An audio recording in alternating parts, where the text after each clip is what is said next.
जैगम मुर्तजा जी की पुस्तक पुलिसनामा के पिछले एपिसोड में हम जिस केस के ऊपर चर्चा कर रहे थे वो था एक तमंचे से कितने शिकार। इस केस के जरिए हमने जाना कि किस तरह पुलिस के बनाए हुए आपराधिक मामले अधिकतर फर्जी होते हैं। वे या तो अपनी पोस्टिंग प्रमोशन के लिए इसको बनाती है, या हो सकता है किसी को ऑब्लाइज करने के लिए बनाए, या फिर आपसी रंजिश इसके पीछे मुख्य कारण हो सकती है। अदालतों की ढीली ढाली कार्रवाई के चलते इन फर्जी मुकदमों को साबित नहीं किया जा पाता है।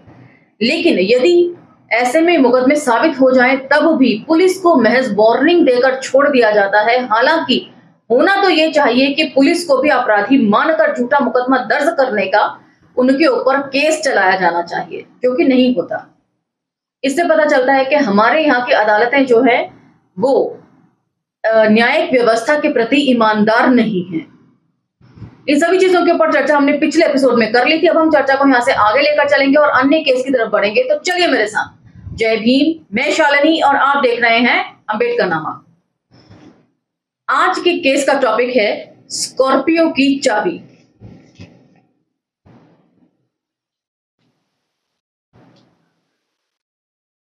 ये बहुत इंटरेस्टिंग केस है। इसके जरिए आप जानेंगे कि कभी कभी पुलिस जो है ज्यादा सयानेपन का शिकार हो जाया करती है खुद ही। तो चलिए सुनिए ये इंटरेस्टिंग केस, स्कॉर्पियो की चाबी। उत्तर प्रदेश पुलिस की वेबसाइट के मुताबिक जनवरी 2023 में यूपी पुलिस महानिदेशक के अधीन लगभग 2.5 लाख पुलिसकर्मी कार्यरत हैं।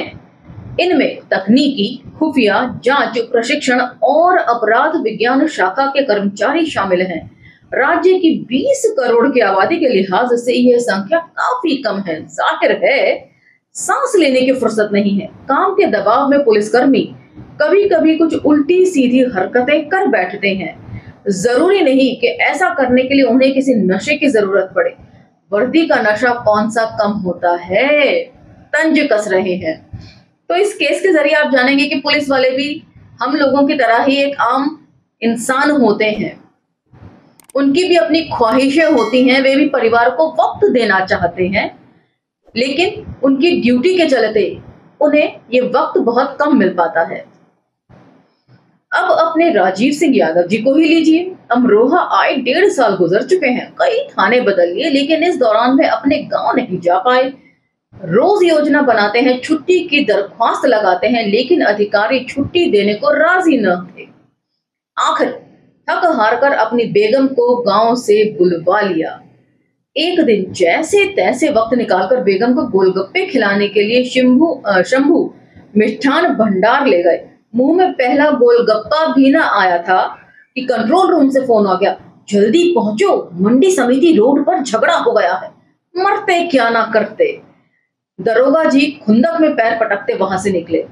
जब तक मौका वारदात पर पहुंचे झगड़ा खत्म हो चुका था, लेकिन मन में तो उनका अभी भी गोलगप्पों के गम में हलकान हुआ जा रहा था। मन में बीवी की सही से खातिर ना कर पाने का गुस्सा था।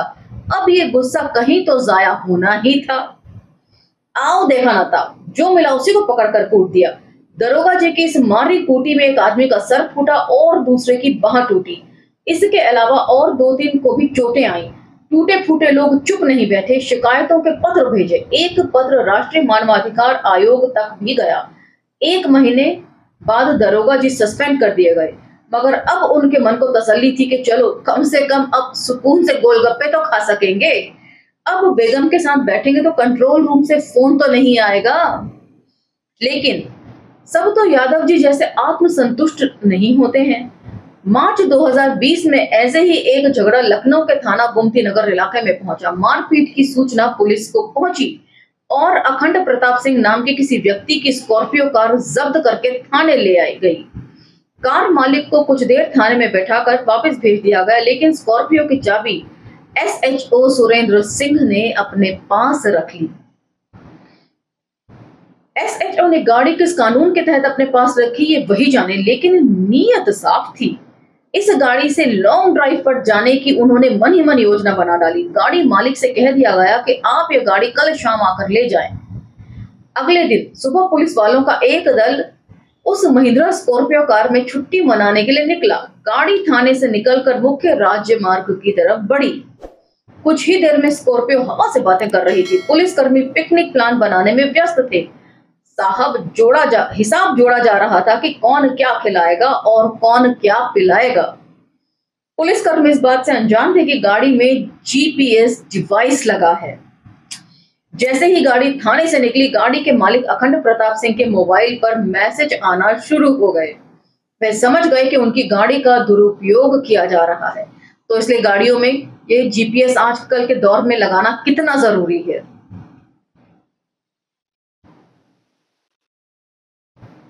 उन्होंने तुरंत एसएचओ को फोन लगाया, लेकिन थानेदार साहब ने उनका फोन नहीं उठाया। अखंड प्रताप सिंह बेहद परेशान हुए। वे थाने पहुंचे, वहां अपनी गाड़ी की तलाश की, लेकिन वहां उनकी गाड़ी मौजूद नहीं थी। उन्होंने थाने में मौजूद स्टाफ से गाड़ी के बारे में पता करना चाहा, लेकिन किसी ने भी संतोषजनक उत्तर नहीं दिया।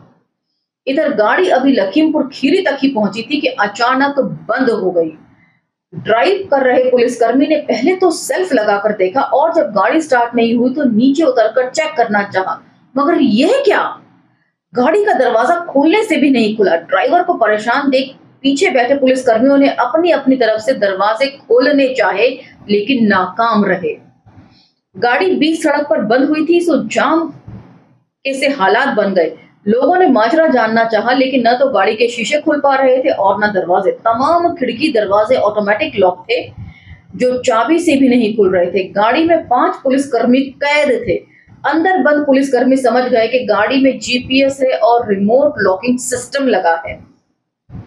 अब उनके पास गाड़ी मालिक को फोन करके गाड़ी अनलॉक करने की गुहार लगाने के सिवा कोई रास्ता ना था। उन्होंने गाड़ी मालिक को फोन लगाया, लेकिन अब उसने फोन नहीं उठाया। इस बीच गाड़ी में बंद पुलिसकर्मियों की खबर व्हाट्सएप ग्रुपों पर तैरने लगी। स्थानीय पत्रकारों ने क्षेत्रीय टीवी चैनलों पर खबर फ्लैश करा दी। खबर वायरल हुई तो पुलिस महकमे में हड़कंप मच गया। पुलिस के आला अधिकारियों ने गाड़ी मालिकों को भड़काकर दबाव में लेना चाहा, लेकिन उसने एक ना सुनी। गाड़ी मालिक सत्ताधारी पार्टी के नेता और बलरामपुर के गैसड़ी से विधायक का रिश्तेदार निकला। वह सत्ता के गुरूर में था, सो पुलिस वालों से डरने का सवाल भी न था।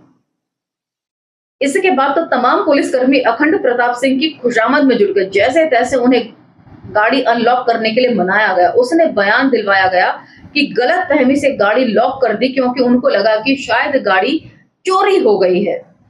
लेकिन पुलिस महकमे की भद्द तो पिट ही चुकी थी। लखनऊ पुलिस कमिश्नर ने मामले का संज्ञान लेते हुए गोमती नगर के प्रभारी निरीक्षक को लाइन हाजिर कर दिया, लेकिन अब तक जितना तमाशा बन चुका था वह बन चुका था। शर्मिंदा पुलिस वाले लखनऊ लौटे और गाड़ी मालिक को बुलाकर गाड़ी सौंप दी। लेकिन पुलिस वालों ने इस घटना से क्या सबक सीखा होगा, सवाल कर रहे हैं कि कुछ सीखा भी या नहीं। अब क्या सीखा वो और भी दिलचस्प है, लेकिन पुलिस वालों ने इस घटना से क्या सबक सीखा होगा कि अब किसी की गाड़ी छुट्टी मनाने के लिए इस तरह अनधिकृत तरीके से बिल्कुल नहीं ले जानी है। नहीं, पुलिस के लिए इस घटना का सबसे बड़ा सबक है कि जब किसी की गाड़ी इस तरह रोको तो पता कर लो कि गाड़ी में रिमोट लॉक और जीपीएस तो नहीं लगा है। पता नहीं भला कब और कहां किसके सामने तमाशा बन जाए। तो पुलिस की कार्यशैली पर व्यंग्य करती हुई ये किस्सा है। तो चलिए इस स्कॉर्पियो के किस्से को हम यहीं खत्म करते हैं। या आपको कैसा लगा मुझे कमेंट सेक्शन में जरूर बताइएगा। बहुत छोटा सा ये किस्सा था, समय है, इसलिए एक केस स्टडी मैं और लेना चाहूंगी इस एपिसोड में। तो चलिए अगले केस स्टडी की तरफ बढ़ते हैं, जिसका टॉपिक है शराबी चूहे। इस केस स्टडी का टॉपिक अपने आप में मुकम्मल है और अपनी दास्तां खुद ही बयां कर रहा है। सुनिए, शराबी चूहे पश्चिमी उत्तर प्रदेश के तमाम जिलों और प्रदेश की सीमा से उत्तराखंड के मैदानी इलाकों में 3 बड़ी चीजें आम हैं। हर तरफ आपको गन्ने के खेत मिलेंगे, गुड़ बनाने के कुल्लू दिखेंगे और सस्ती देशी कच्ची शराब आपको गांव-गांव, गली-गली मिल जाएगी। कच्ची शराब का मतलब गैर कानूनी तरीके से स्थानीय लोगों द्वारा बनाई गई देशी शराब। इसे तैयार करने में सड़ा गला गुड़, शीरा, नौसादर, यूरिया, धतूरे के बीज और यीस्ट के अलावा लोग ऑक्सीटोसिन के इंजेक्शन का भी इस्तेमाल करते हैं। ये तमाम पदार्थ किसी भी इंसान के स्वास्थ्य के लिए वैसे भी बेहद हानिकारक हैं। इससे भी ज्यादा खतरा तब होता है जब इनमें से किसी एक की भी पदार्थ की मात्रा कम या ज्यादा हो जाए। सामग्री की मात्रा जरा भी गड़बड़ा जाए तो द्रव्य बनता है वह जहरीला होता है। इसके चलते हर साल सैकड़ों लोग अपनी जान गंवाते हैं। सरकार ने इस तरह की शराब बनाने, बेचने और खरीदने को कानूनी तौर पर अपराध घोषित कर रखा है। इसे रोकने की जिम्मेदारी पुलिस के अलावा आबकारी विभाग की भी है, क्योंकि इससे सरकारी शराब की बिक्री से होने वाले राजस्व को खासा नुकसान पहुंचता है। इसके बावजूद पश्चिमी यूपी में कच्ची शराब का अवैध कारोबार बड़े पैमाने पर होता है। अक्सर खेत या छिपी जगहों पर लोग कच्ची शराब बनाने की अवैध भट्टियां लगा लेते हैं। यह धंधा इलाके में कुटीर उद्योग की तरह फल फूल रहा है, फिर तंज कस रहे हैं। पुलिस प्रशासन कई बार दिखावे और कई बार सचमुच वाली कार्रवाई भी करता है। पुलिस कच्ची शराब पकड़ती है, भट्टियां तोड़ती है और आरोपियों को जेल भेज देती है, लेकिन कच्ची शराब का कारोबार यहाँ फिर भी बंद नहीं होता। खैर, हम जिस मामले की बात कर रहे हैं वह और भी दिलचस्प है। बात होगी कोई 2014 या 2015 की। बरेली कैंट थाना इलाके में पुलिस को मुखबिर से सूचना मिली कि कुछ लोग कच्ची शराब का अवैध कारोबार कर रहे हैं। उन्हीं दिनों शायद उन्नाव और लखनऊ में कच्ची शराब पीने से कुछ लोगों की मौत भी हुई थी।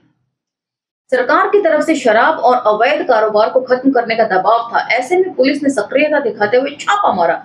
मुखबिर की सूचना सही निकली। छापेमारी के बाद पुलिस ने 1000 लीटर कच्ची शराब के साथ कुछ आरोपियों को गिरफ्तार किया। आरोपी जेल भेज दिए गए, जबकि बरामद की गई शराब को सरकारी मालखाने में जमा करा दिया गया। बात आई गई हो गई। तो हमने पहले भी सरकारी मालखाने में जमा इस तरह का जो सामान होता है नशीले पदार्थों का, उसका किस्सा पहले पढ़ा है। ट्रक भर के जो डोडा चूरा पकड़ा गया था, उसके साथ क्या हुआ और किस तरीके से इल्जाम जो है पुलिस और दीमकों पर लगा दिया गया, वही चीज यहां भी है।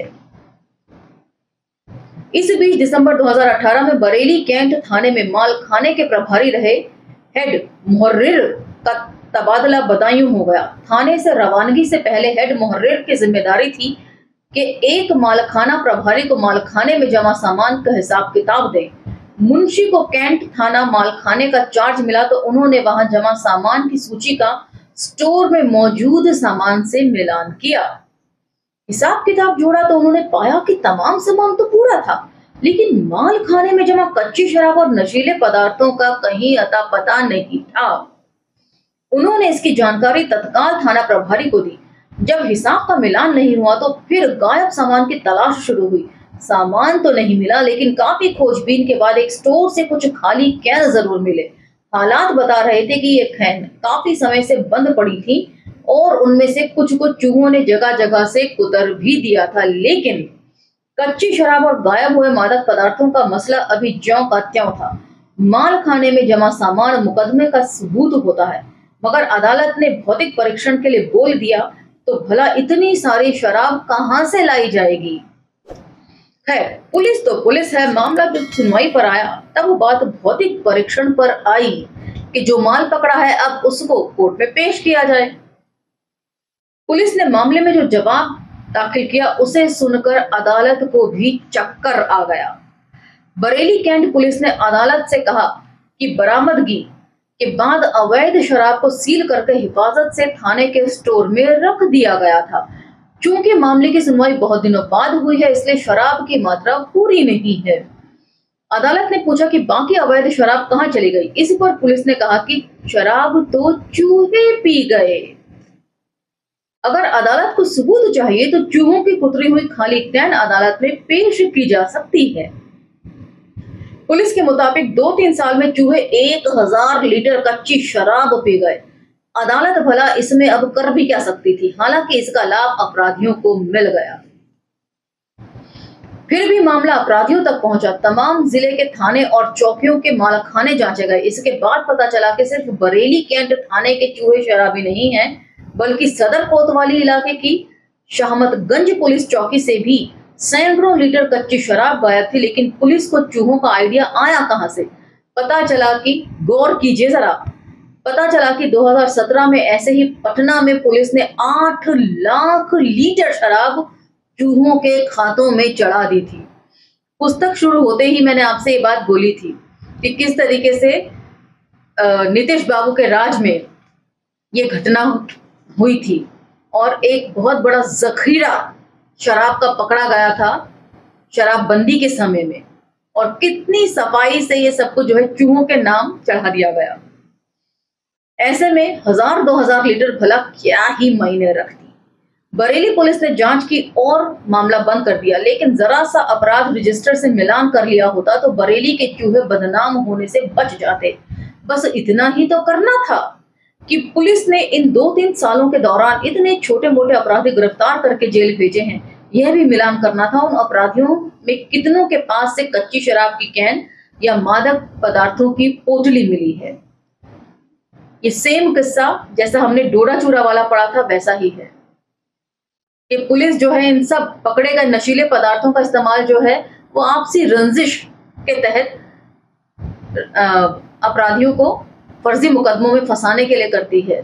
जो एक्चुअल में अपराधी होते हैं वो तो सबूत न मिलने के कमी के कारण, सबूतों की कमी के कारण बरी हो जाते हैं, लेकिन बहुत से बेकसूर लोग सालों साल जेल की सलाखों के पीछे सड़ा दिए जाते हैं। इस तरह से क्या पुलिस अपराधी साबित नहीं होती है? क्या उनके ऊपर आपराधिक मुकदमे दर्ज नहीं होने चाहिए और उन पर कार्रवाई नहीं होनी चाहिए? मुझे कमेंट सेक्शन में ये सब चीजें आप बताएंगे। आगे सुनिए।